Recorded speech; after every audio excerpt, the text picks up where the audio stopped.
Evo, gradonačelniče, šta god ste ovdje danas dogovorili, vjerujem da grad stoji iza svega ovoga i da bit će sigurno vjetar u ređa izgradnji tog tekvando centra. Pa evo, mi smo imali nekoliko sastanaka na temu i na projekt izgradnje tekvando centra u Livnu, tekvando centra za cijelu Bosnu i Hercegovinu. Znamo da imamo naš jako dobar i kvalitetan tekvando klub, da puno naše djece trenira, sudjeluje, da su i reprezentativci, da donose svakodnevno i vrlo često velike rezultate i uspjehe sa natjecanja. I evo, ideja i vizija ovog projekta je dobra. Načelno smo dali podršku ovdje, evo ja kao gradonačelnik, a daljnji korak je definiranje nekakvog zajedničkog sporazuma kroz koji ćemo definirati obveze svih koji daju podršku tome i vjerujem da će ovo biti jedan dobar projekt na dobrobit naše mladosti, naše djece i sporta grada Livna. Danas jedan mali sastanak ovdje, vjerujem da je načelno dogovorena podrška ovom cijelom projektu. Tako je, na pretprošloj sjednici Vlade Herceg-Bosanske županije Vlada je podržala ovaj projekt i ovlastila mene kao ministricu, između ostaloga i sporta, da sudjelujem u daljnjim pregovorima i učinimo sve da ovaj centar, tekvando centar zaživi u Livnu. Naravno na korist i sporta, a i školske djece. Rekoh, August, o čemu je zapravo ovdje riječ? Mi imamo samo onako tekvando centar u BiH, pa evo, malo više detalja. Pa evo ovako, Tekvando Savez Bosne i Hercegovine u svom 12-godišnjem projektu izgradnje centara u Bosni i Hercegovini predvidio je 3 tekvando centra. Jedan je u Sarajevu, jedan je ovdje u Livnu i jedan je u Prnjavoru. Znači, radit će se potpora i financiranje od strane Saveza za normalno u svojim mogućnostima koje mogne i financijski da se izgrade ti centri i da reprezentativci države Bosne i Hercegovine imaju odlične uvjete za dalje i za svoj rad i za uspjeh koji već dugo godina zaredom i stvara. Mi smo ovdje kao tekvando klub Magone Livno nositelji ovoga centra i mi smo ti koji u ovoj našoj zajednici ćemo stajati iza centra i normalno imati benefite od toga. U našoj županiji postoji 5 klubova, to jest 4 ona koja rade, jedan je samo registriran, koji će imati isto benefite od ovoga centra, a da ne kažem naša djeca koja treniraju ovdje u klubu i djeca koja će sutra opet trenirati, pa ćemo vidjeti kako će to sve ispasti. Mi imamo podršku Vlade Herceg-Bosanske županije i gradonačelnika, gdje ćemo zajedno sa školom Silvije Strahimir Krančević i direktorom Sašom, gdje ćemo provesti vjerojatno do kraja ovaj projekat, jer imamo izrazito jaku podršku i direktora. Tu imamo još određenih planova koji ćemo ugraditi, jer to neće biti samo centar u smislu centra gdje će se održavati samo tekvando. Tu je predviđeno i rehabilitacijski centar, tu je predviđeno centar gdje bi se mogli djeca sa posebnim potrebama usavršavati u svojim kretnjama. Tu ćemo još određene stvari odraditi prema školi koji je već u začetku. Vjerojatno ćemo pokušati, to će možda Saša o tim idejama nešto više reći, a to je da ćemo pokušati i imati izborni predmet u školama. Tako da je to jedan centar koji je po meni benefit našoj sredini i super sam ponosan na to što se gradi ovdje u Livnu, a sama činjenica da ćemo mi biti oni koji ćemo najviše raditi u tome centru, a i ove godine smo pokazali da promoviramo naš grad, našu županiju, na kraju krajeva i Federaciju i Bosnu i Hercegovinu u stvarno dobrom pravom svjetlu. Nadam se da će nam taj centar biti jedan dobar alat da nastavimo tako. Moram vas pitati fizički kako će to izgledati, gdje, sad sam shvatio da je to tamo u dvorištu srednje strukovne škole negdje, to je neka dvorana, pokušajte nam malo to dočarati kako ste zamislili.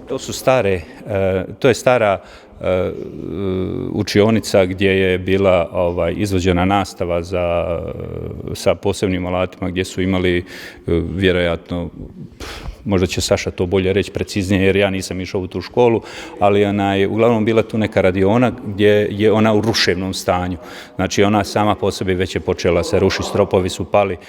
Mi ćemo tu vjerojatno napraviti u tim gabaritima centar i to će biti izvanredno dobro. Tu ima još Saša neke ideja pa ćemo vidjeti što on još predviđa. Evo. Hvala lijepo. Saša, vaša škola je se ponudila biti partner u cijeloj ovoj priči. Zadovoljstvo i vas, vjerujem, gledate širu sliku, jednu na kraju opća dobrobit za sve, čini mi se. Pa naravno, ono što nas vodi kao naša misao vodilja je pomoć zajednici, odnosno mi smo dio zajednice i ako želimo rasti kao društvo i kao škola, mi moramo vratiti nešto zajednicu, odnosno moramo gurati pod navodnicima zajednicu na neke korake. Evo, ajmo reći igrom slučaja, Vedran, August i ja smo se nekako, našli smo se u jednoj priči koja po meni ima strašan kapacitet, ogroman. Mi smo tek samo smo zagrebali ovim budućim sporazumom koji ćemo potpisati. Znači, tu je grad, tu je vlada, tu smo mi kao škola, odnosno tekvando klub, odnosno Savez tekvando Bosne i Hercegovine, tako da je ovo tek 10% onoga što mi planiramo skupa napraviti. A to će sve biti za dobrobit zajednice, da Livno postane prepoznatljivo, odnosno jedan centar izvrsnosti u borilačkim sportovima, ne samo u tekvando, nego u borilačkim sportovima. Tamo je planiran jedan bazen koji bi bio između ostalog i za rehabilitacijske svrhe, za djecu s posebnim potrebama, odnosno, ali ne samo to, u nastavnom planu i programu tjelesne zaštitne kulture od 1. razreda osnovne škole pa do 4. razreda srednje škole u svim nastavnim planovima je plivanje uvedeno kao nešto što se mora imati. Nažalost, 99% škola nema mogućnosti, nema mogućnosti da odradi taj nastavni plan i program, odnosno plivanje, ali evo ovdje bi mogli. Znači, taj bazen neće koristiti strukovnoj školi, gradu, nego će koristiti svima, vladi, nego svim žiteljima livanskog kraja, odnosno grada. Pitao sam Augusta kako će to fizički tamo izgledati, gdje ste to zamislili u onom cijelom kompleksu srednje strukovne škole i kako ste to zamislili? To je zamišljeno poviše škole, znači imamo jednu staru, ajmo reći, baraku, to je jedna zgrada koja je, ne volim reći ovo u derutnom stanju, ali jeste u derutnom stanju, ona je napravljena davno, tamo možda nakon Drugog svjetskog rata, to je u početku bila, koliko su mi rekli, spavaonica, odnosno đački dom. I onda su se učenici tad iselili, škola je to uzela kao za radionice, ali nažalost ne možete u nešto što je trulo, što ne valja, ne možete ulagati. Tako da smo mi čekali jednostavno jedan pogodan trenutak da se pod navodnicima riješimo te zgrade, a ovo je idealno. Znači na tim temeljima će niknuti isti objekat i samo naravno moderniji, ispod njega je planiran bazen, ali o tom potom. To su sad malo druga faza, treća, ali nama je bitno da krenemo, ono u šta krenemo, pogotovo ova ekipa, to ćemo završiti sigurno. Odlično, hvala. Hvala vam. Evo, Vedrane, kako i rekoh, poprilično čini mi se lijep trenutak, ne samo za tekvando u Livnu, ako se dignemo iznad na razinu Bosne i Hercegovine, lijepe stvari u protekle godini, lijepo je krenula godina i ova sa novim prvenstvom koje je Bosna i Hercegovina dobila. Tako je, mi smo dobili domaćinstva svjetskog kadetskog prvenstva koje će održati 2023. godine u Sarajevu. Nakon izbora Svjetske federacije, 2 kandidata su ostala u užem izboru, to smo bili mi i Meksiko, sa 92% glasova Vijeće Svjetske federacije donijelo odluku da Svjetsko kadetsko prvenstvo 2023. bude u Bosni i Hercegovini. To je plod našeg rada proteklih godina, kao što znate, evo osvrnuti se na 2021. godinu, Tekvando Savez Bosne i Hercegovine organizirao je Europsko juniorsko prvenstvo. Imali smo najbolji rezultat u povijesti olimpijskih igara, predstavljajući Bosnu i Hercegovinu gdje je naš tekvandoaš Nedžad Husić ostvario 5. mjesto.